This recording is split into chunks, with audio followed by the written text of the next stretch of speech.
आज का केस उन लोगों के लिए बहुत इंपॉर्टेंट है जो ये जानना चाहते हैं कि कई बार अगर आपको लीगल बैटल को ईयर्स तक फाइट करने के बाद भी ऐसा लगे कि जस्टिस नहीं मिली है, अगर आपका वर्डिक्ट सुप्रीम कोर्ट से भी आ चुका है और उसके बाद भी आप सेटिस्फाइड नहीं हो, आपको लगता है कि आपको जस्टिस सर्व नहीं हुई है, आपके साथ ठीक नहीं हो रहा है, तो आपके पास क्या ऑप्शन रहता है। Hello everyone, this is advocate Isha Kapoor and you are watching V logish. Yes, I am talking about the case of Jaswinder Singh versus Navjot Singh Sidhu and others. Navjot Singh Sidhu के साथ उनके एक और को अक्यूज्ड, ये सभी लोग कार में ट्रैवल कर रहे थे। एक कार में 2 अक्यूज्ड और एक कार में वहाँ जो कंप्लेनेंट और डिसीज्ड बैठे थे, जिसमें उस कार में 3 लोग, इस कार में 2 लोग। आपस में एक टसल होता है, रोड रेज जैसे इंसिडेंट से शुरू होता है, आपस में लड़ाई, वर्बल अब्यूज़ आपकी लड़ाई में बदल जाती है जो कि फ़िज़िकल अब्यूज़ हो जाती है। जो ये फ़िज़िकल अब्यूज़ होती है, इसमें सिद्धू और दूसरे को अक्यूज़ जिनका नाम है बनी, दोनों ही सामने वालों को, जो डिसीज्ड पर्सन है, उनको फिस्ट ब्लोज देते हैं। फिस्ट ब्लोज यानी कि अपनी ऐसे इस मुट्ठी से मारना। इन फिस्ट ब्लोज देने के बाद उस में से एक इंसान की डेथ हो जाती है, यानी कि जब उन्हें हॉस्पिटल ले जाया जाता है बाकी के कंप्लेनेंट और उनके एक फ्रेंड के द्वारा, तो उनकी डेथ डिक्लेयर हो जाती है वहीं पे हॉस्पिटल में पहुंचते ही। Now we have to remember here कि जो सिद्धू थे उस टाइम पे, he was just 25 years old. He was a very famous cricketer, he was physically fit, his friend was also physically fit, young, they had no elements, they were very strong in fact. तो हमें ये मान के नहीं चलना है कि हम फिस्ट ब्लोज देंगे तो शायद किसी की इससे डेथ थोड़ी ना हो सकती है। ऐसे तो लड़ाइयाँ हो ही जाती हैं, तो क्या कोई ये सोच के चलता है कि मुझे उसकी डेथ ही कॉज करनी है।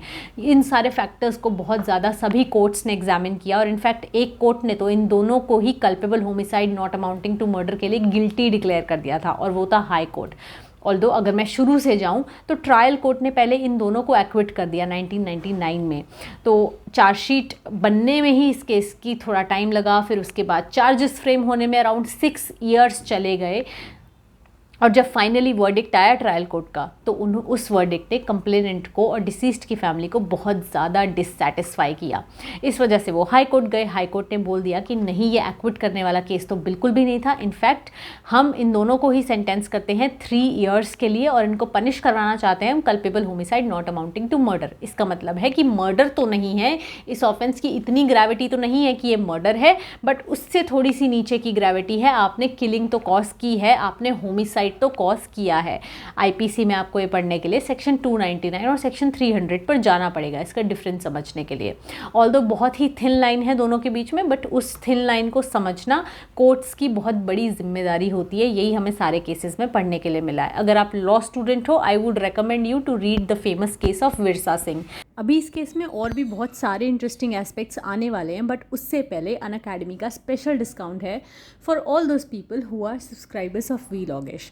आपको वैसे तो अनअकैडमी के ऐप में, उनकी क्लासेस में सारे वो फीचर्स मिलते हैं जो कि आपको अनदर किसी कोचिंग इंस्टीट्यूट या फिर किसी भी ऑनलाइन या फिजिकल क्लास में मिलेगा। यहाँ पे आपको ऑनलाइन होके भी फिजिकल से ज़्यादा अपनेपन की फीलिंग आती है अपने सारे मेंटर्स के साथ, क्योंकि इन्होंने जो अपना नया आइकॉनिक प्रोग्राम लॉन्च किया है वो बिल्कुल इसी तरह से डिज़ाइंड है। आपको बस नीचे डिस्क्रिप्शन बॉक्स में जाना है और लिंक पे क्लिक करना है, वहाँ से आपको सारे बैचेस के लिंक मिल जाएंगे। आप जो ज्वाइन करना चाहो कर सकते हो। कुछ बैचेस हैं जो ऑलरेडी स्टार्ट हो चुके हैं, बट ऐसे कॉम्प्रिहेंसिव बैच की तरह कुछ ऐसे बैचेस हैं जो भी स्टार्ट होने वाले हैं। पूरे 1 ईयर तक आप इनके साथ मिलके, एक्सपर्ट्स के साथ मिलके प्रिपेयर कर सकते हो। अगर आप अनअकैडमी का मेगा कार्निवल अटेंड करना चाहते हो, उसका लिंक भी आपको नीचे डिस्क्रिप्शन बॉक्स में मिल जाएगा। Now if you are seeing this list, आपको अपने आप पता लग जाएगा कि अनअकैडमी के प्राइजेज़ आपको कितने ज़्यादा अफोर्डेबल मिलेंगे। और अगर आपके पास, ऑफकोर्स अगर आप वी लॉगिश देख रहे हो, अगर आप मेरे सब्सक्राइबर हो, तो डेफिनेटली आप ये कोड यूज़ करके वहाँ पे स्ट्रेट अवे 10% ऑफ भी ले सकते हो। आई वुड सजेस्ट कि आप एकदम से 2 ईयर्स का कोर्स लेने से पहले 24 मंथ्स का कोर्स लेके ट्राई करो। वैसे आइकॉनिक सब्सक्रिप्शन के प्राइजेज़ हैं, आप ट्राई करोगे एक बार 6 मंथ्स का लेके तो आपको पता लग जाएगा। I am sure you going to love the results. Virsa Singh के केस में आपको बहुत अच्छे से समझ आ पाता है कि कौन से ऐसे सिचुएशंस होते हैं जहाँ पे आपको सेक्शन 300 यानी कि मर्डर के लिए जाना है, और कौन से ऐसे सेक्शंस हैं जहाँ पे आपको culpable homicide not amounting to murder के लिए जाना है। In fact we should come back to Sidhu's case now. In Sidhu's case what happened was, जब हाई कोर्ट ने ये डिक्लेयर किया कि आप गिल्टी हैं, तो ऑफ कोर्स अक्यूज दोनों ही इससे सेटिस्फाई नहीं थे, क्योंकि वर्डिक्ट उनके अगेंस्ट था। उन दोनों ने 2007 अराउंड ही सुप्रीम कोर्ट में इस वर्डिक्ट को चैलेंज कर दिया, और जैसे ही वो वर्डिक्ट चैलेंज हुआ, कन्विक्शन पे यानी कि उनके जेल जाने पे स्टे लग गया। इसलिए उन लोगों को उस टाइम पे भी अपने सेंटेंस को नहीं काटना पड़ा। सुप्रीम कोर्ट का वर्डिक्ट आने में लगभग 10 साल से ज़्यादा लग गए। 2018 में जब सुप्रीम कोर्ट ने वर्डिक्ट दिया तो उन्होंने बोला कि हम ये मानते हैं कि culpable homicide not amounting to murder, तो नहीं, इतनी ज़्यादा ग्रेविटी का ऑफेंस हम नहीं कह सकते, मर्डर भी नहीं हुआ, कल्पेबल होमिसाइड भी नहीं हुआ। इनफैक्ट हम बस इतना कह सकते हैं कि this was the offence of voluntarily causing hurt, कि उन्होंने जानबूझ के खुद से उस डिसीज्ड को हर्ट कॉज करना चाहा था, बस उससे उनकी डेथ हो गई, तो उनका कोई इंटेंशन नहीं था। और उनको ये भी नहीं पता था कि ऑर्डिनरीली अगर वो ऐसे फिस्ट ब्लोज देंगे तो ऑर्डिनरी कोर्स में डेथ हो जाएगी। ना ही उन्हें ये पता था, ना ही उन्हें ये नॉलेज थी, ना ही उनका ये इंटेंट था। तो उन्होंने बोला कि सेक्शन 299 या सेक्शन 300 का कोई भी इंग्रेडिएंट सेटिस्फाई नहीं हो रहा है। ऑल्दो कोर्ट ने ये माना कि ऑफेंस हुआ है, चाहे छोटे ही लेवल का हुआ है, चाहे सिर्फ वॉलंटरीली कॉजिंग हर्ट हुआ है, बट उन्होंने बोला कि हमें लगता है कि पनिशमेंट देने की कोई ज़रूरत नहीं है, सेंटेंस देने की कोई ज़रूरत नहीं है, यहाँ पे इम्प्रिजनमेंट देने की ज़रूरत नहीं है, तो हम सिर्फ 1000 रुपये का फ़ाइन लगा रहे हैं सिद्धू जी के ऊपर, को अक्यूज्ड के ऊपर। इस बात पर डिसीज्ड की फैमिली को, कंप्लेनेंट को बहुत ज़्यादा गुस्सा आया, बहुत ज़्यादा आउटरेज हुआ। उनको लगा कि अब हम इस सिचुएशन में क्या कर सकते हैं, बट सुप्रीम कोर्ट की एक ही रीजनिंग थी कि हमें लगता है कि उस टाइम पे ना ही उनके बीच में कोई पर्सनल एनमिटी थी, कोई दुश्मनी नहीं थी उनकी, और ना ही उन्होंने ऐसा कुछ प्लान किया था, और कोई इंग्रेडिएंट्स भी सेटिस्फाई नहीं हो रहे हैं, तो इतने छोटे से केस के लिए हमें इनको जेल में तो नहीं जाने देना चाहिए।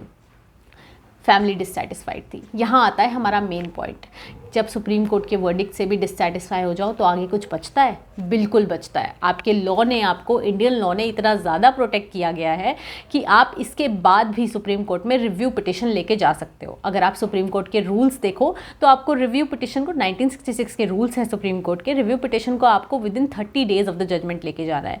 रिव्यू का मतलब है कि सुप्रीम कोर्ट को अपने खुद के डिसीजन को दोबारा से एक बार व्यू करना पड़ेगा। ऐसा लगा जैसे कि वर्डिक्ट में कोई एरर आ गया है, कोई रॉन्ग हो गया है वर्डिक्ट डिलीवर करते हुए, तो उसे ठीक करना बहुत ज़्यादा ज़रूरी है।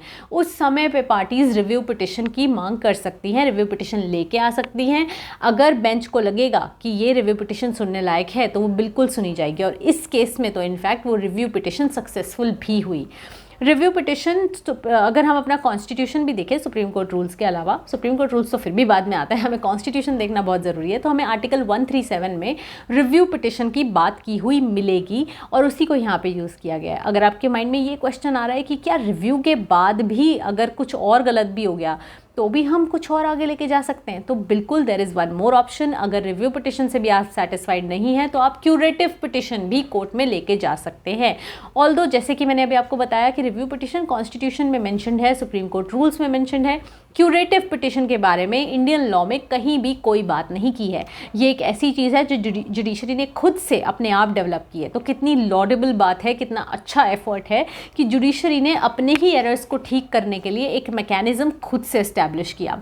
2002 का एक बहुत famous case, Rupa Ashok Hurra versus Ashok Hurra, ये एक वो केस है जहाँ से ये क्यूरेटिव पिटिशन का कॉन्सेप्ट बहुत ज़्यादा हाईलाइट होना शुरू हुआ। क्यूरेटिव पिटिशन कब कब जा सकती है उसके कोई डेफिनेट रूल्स तो नहीं है, बट अलग अलग केसेस में सुप्रीम कोर्ट ने अलग अलग रूल्स बताए हैं।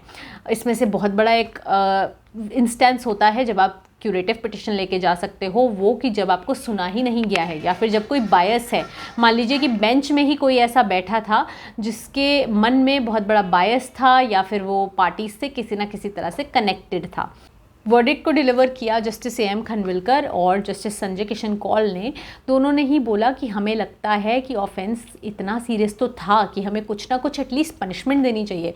ये कोई भी जस्टिस नहीं हुई कि आप ऐसे केस में जहाँ पे, ऐसे ऑफेंस में जहाँ पे पनिशमेंट प्रिस्क्राइब्ड भी है, वहाँ पे आप बिल्कुल कोई पनिशमेंट दिए बिना और सिर्फ फाइन दे के छोड़ दोगे। ऐसे तो लोगों का जस्टिस से विश्वास उठ जाएगा, लोगों का कोर्ट से, इस सिस्टम से, लीगल सिस्टम से ही ट्रस्ट उठ जाएगा। So we can not do that. और उन्होंने बोला कि बिल्कुल मिस्टर सिद्धू को 1 ईयर जेल में काटना ही काटना पड़ेगा, उनको हम इतनी इम्प्रिजनमेंट दे रहे हैं। और अभी आपको पता होगा रीसेंट अपडेट इस पे यही है that mister Sidhu is in the jail right now. Review petition को डिसाइड करते हुए सुप्रीम कोर्ट ने बहुत सारे अपने पुराने केसेस, जजमेंट्स और इनफैक्ट US कोर्ट के भी डिसीजंस को रेफ़र किया। after referring all of this material, they came to the conclusion that punishment is such a thing जो कि बहुत कम भी नहीं हो सकती और बहुत ज़्यादा भी नहीं हो सकती। उन्होंने बोला कि उसे डेटरेंट बनाने के लिए हम उसे बहुत ज़्यादा सालों का भी नहीं बना सकते और उसको हम डिस्प्रपोर्शनेटली लो भी नहीं रख सकते। इनफैक्ट उन्होंने बोला कि हमें कंसिडर करना होगा कि जिससे वो लड़ रहे थे उस टाइम पे, ये जो डिसीज़ थे वो उस टाइम पे ही 65 इयर्स के थे और जो नवजोत सिंह सिद्धू हैं वो अपने आप में सिर्फ 25 इयर्स के यंग मैन थे उस टाइम पे। उनके साथ जो उनके को-अक्यूज़ प्रेजेंट थे वो भी बहुत यंग थे उस टाइम पे, अराउंड उनकी ही एज के थे वो। उन्होंने अपने से अप्रॉक्सीमेटली 40-45 इयर्स बड़े इंसान को ऐसे फिस्ट ब्लोज दिए जिससे कि डेफिनेटली कॉन्सिक्वेंसेस बहुत ज़्यादा एक्सट्रीम हो सकते थे। इनफैक्ट हर्ट वाले कॉन्सिक्वेंसेस को तो हमें डेफिनेटली ध्यान में रख के चलना चाहिए। उन्होंने बोला कि अगर हम इतनी कम पनिशमेंट देंगे इस ऑफेंस के लिए, यानी कि पनिशमेंट देंगे ही नहीं, तो this would disturb the fabric of the society. Supreme court ने इस केस में जो कंटेंशंस थे एडवोकेट ऑफ द कंप्लेनेंट के, उन पे भी बहुत ज़्यादा रिलाई किया। उन्होंने बोला था कि अगर ऐसे केसेस में ज़ीरो पनिशमेंट दी जाने लगी तो कोई भी इन फैक्टर्स को इन प्लेस लाने के लिए ट्रायल को बहुत बहुत डिले करवाएगा। जैसे यहाँ पे 30 इयर्स डिले हुआ ट्रायल और बस ये कह देगा कि हमारी कोई एनमिटी थोड़ी ना थी, हमारा कोई उनसे दुश्मनी थोड़ी ना थी कि हम उन्हें मारना चाहते थे उस टाइम पे, और बस ये कह के इतनी सी बात हो जाएगी कि भाई हमें पनिशमेंट मत दो, we are ready for paying a fine, whatever fine you may impose. तो एडवोकेट ने ये भी बोला था वहाँ पे कि ये तो बहुत ज़्यादा अनड्यू इन्फ्लुएंस का फ़ायदा उठाने वाली बात हो जाएगी यहाँ पे। वो चाहते थे कि अगर आप मिटिगेटिंग फैक्टर्स को कंसिडर कर रहे हो तो फिर आप उन फैक्टर्स को भी कंसिडर करो जिसकी वजह से वो पनिशमेंट डिज़र्व करते हैं। उन्होंने बोला कि हर किसी को अपने एक्ट की रिस्पॉन्सिबिलिटी लेनी चाहिए और हर किसी को अपने एक्ट के लिए रिस्पॉन्सिबल डिक्लेयर किया जाना चाहिए और सुप्रीम कोर्ट को भी यहाँ पे यही करना चाहिए। Therefore in this case many theories of punishment were discussed and I hope अब आपको पढ़ के लगा होगा कि अगर कभी भी ऐसा इंस्टेंस आ जाता है कि आपको लगता है कि आपका जस्टिस सिस्टम से विश्वास उठ रहा है या फिर आपको कहीं से भी जस्टिस मिलती हुई नहीं दिख रही है, तो डेफिनेटली आप सुप्रीम कोर्ट पे, हमारे कोर्ट्स पे आपको बिल्कुल रिलाई करना चाहिए, आपको बिल्कुल अपने सिस्टम पे रिलाई करना चाहिए। यहाँ पर भी यही हुआ। चाहे एक बार सुप्रीम कोर्ट ने ये कह दिया कि हम बिल्कुल भी पनिशमेंट नहीं दे सकते इस केस में, उसके बाद भी जब कंप्लेनेंट ने दोबारा एफ़र्ट किया, जब डिसीज्ड की फैमिली ने फिर से एफ़र्ट किया, तो उनको उनका डिज़ायर्ड रिज़ल्ट मिला। अभी उनके कुछ इंटरव्यूज़ भी कंडक्ट हुए थे जिसमें उन्होंने कहा कि वो सेटिस्फाइड हैं अब वर्डिक्ट से।